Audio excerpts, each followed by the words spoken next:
दिल्ली के health system का सच अब जनता के सामने आ गया है। मुख्यमंत्री रेखा गुप्ता ने सोमवार को विधानसभा में आम आदमी पार्टी सरकार की पोल खोल दी।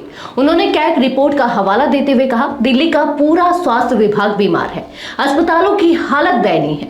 जहां मरीज भी नकली थे, दवाइयां भी नकली थी और टेस्ट भी नकली थे, लेकिन एक चीज असली थी, भुगतान। उन्होंने मोहल्ला क्लिनिक को सबसे बड़ा घोटाला बताते हुए कहा कि सरकार ने दिल्ली के हेल्थ सिस्टम को सिर्फ लूटने का जरिया बनाया है। नमस्कार, मैं हूं विजयश्री और आप देख रहे हैं यूपी न्यूज। आज की रिपोर्ट में हम बात करेंगे कि कैसे आम आदमी पार्टी सरकार की नाकामी अब उजागर हो रही है और किस तरह केजरीवाल सरकार ने भ्रष्टाचार को संस्थागत रूप दे दिया।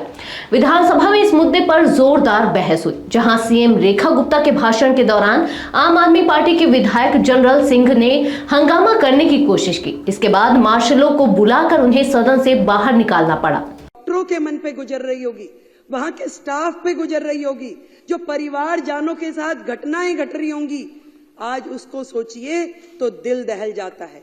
शर्म आनी चाहिए उनके माननीय विधायक को कि जब अशोक गोयल जी कोविड की चर्चा कर रहे थे, परिवारजनों के मरने की बात कह रहे थे, शमशान घाट पे जगह नहीं मिल रही, ये बातें कह रहे थे, तो वो विधायक मुंह खोल के जो हंस रहे थे, शर्म आनी चाहिए। मैं आज इस सदन के माध्यम से ये पूरा का पूरा दिल्ली सरकार का स्वास्थ्य विभाग और दिल्ली सरकार के अस्पताल स्वयं बीमार हैं, खुद ही बीमार हैं। इसको इलाज की जरूरत है। पहले एक एक उनका डिपार्टमेंट, एक एक चीज, डॉक्टर बेबस है, पूरी व्यवस्था बेबस है। आपदा के पिछले ये 10 साल स्वास्थ्य के नाम पे केवल भ्रष्टाचार हुआ है। अध्यक्ष जी, केवल भ्रष्टाचार। केवल वो मुद्दे नहीं है जो इस सीएजी की रिपोर्ट में है। बात यही खत्म हो जाती तो और बात थी, बात तो अभी शुरू हुई है। अभी तो इनके काले कारनामे खुलने शुरू हुए हैं। आज जब मैं अधिकारियों के साथ बैठी और मैंने उनसे पूछा कि बताइए भाई क्या है, तो मुझे ये समझ में आई कि मरीजों को नकली दवाइयां और नकली मरीजों को असली पेमेंट की गई। उनके नाम पे असली पेमेंट की गई। और मोहल्ला क्लिनिक की तो जो हालत है, मोहल्ला क्लिनिक की तो ये हालत थी जहां मरीज भी नकली, जहां पे टेस्ट भी नकली, जहां दवाइयां भी नकली, परंतु एक चीज असली रही, पेमेंट असली हुई है, बाकी सब कुछ नकली। कितने मरीज आते हैं, अस्पताल बंद में भी पेमेंट हो जाती है। करोड़ों रुपए की मोहल्ला क्लिनिक के नाम पे पेमेंट्स हुई, परंतु उसकी कहीं से कहीं तक कोई भी अकाउंटेबिलिटी नहीं है।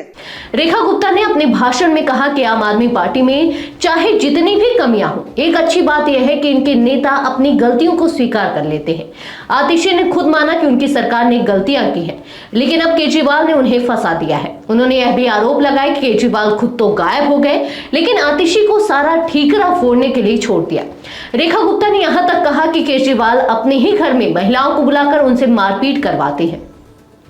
इस बार दिल्ली सरकार ने अपना पहला बजट पेश करने से पहले जनता से सुझाव मांगे हैं, लेकिन अब बड़ा सवाल यह है कि क्या इस सरकार को जनता पर भरोसा है या यह सिर्फ एक और पब्लिसिटी स्टंट है। रेखा गुप्ता ने साफ कर दिया कि हेल्थ सेक्टर में सुधार के लिए कड़े कदम उठाए जाएंगे। खासकर उन डॉक्टरों और अधिकारियों पर कार्रवाई होगी जो वर्षों से एक ही पद पर जमे हुए हैं। एलएनजेपी और अन्य सरकारी अस्पतालों में भ्रष्टाचार को लेकर कई बड़े खुलासे हुए हैं, जिसके बाद सरकार इन अफसरों को हटाने की तैयारी कर रही है। दिल्ली के सरकारी अस्पतालों में हालत यह है कि एक ही चिकित्सा अधीक्षक यानी कि मेडिकल सुपरिटेंडेंट के पास कई अस्पतालों का चार्ज है, जबकि सीवीसी की गाइडलाइन कहती है कि कोई भी व्यक्ति 3 साल से ज्यादा एक प्रशासनिक पद पर नहीं रह सकता। लेकिन एलएनजेपी समेत कई अस्पतालों में मेडिकल डायरेक्टर 5 साल से एक ही पद पर टिके हुए हैं। इससे साफ होता है कि आम आदमी पार्टी सरकार की प्राथमिकता जनता की सेवा नहीं, बल्कि भ्रष्टाचार को जारी रखना है।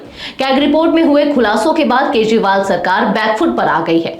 रेखा गुप्ता ने 24 से 26 मार्च के बीच बजट पेश करने की घोषणा की है और विधायकों को जनता से सुझाव लेने को कहा है।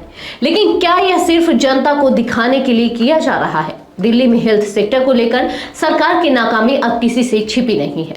केजरीवाल की राजनीति का यह पुराना तरीका है, पहले भ्रष्टाचार करो, फिर जनता के सामने माफी मांगकर खुद को ईमानदार दिखाओ।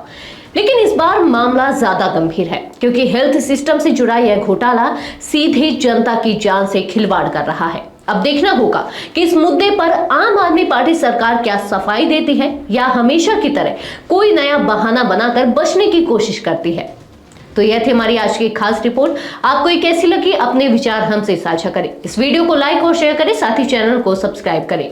यूबी न्यूज आपके लिए लाता रहेगा देश विदेश से जुड़ी ऐसी ही तमाम खबरें। तब तक के लिए धन्यवाद।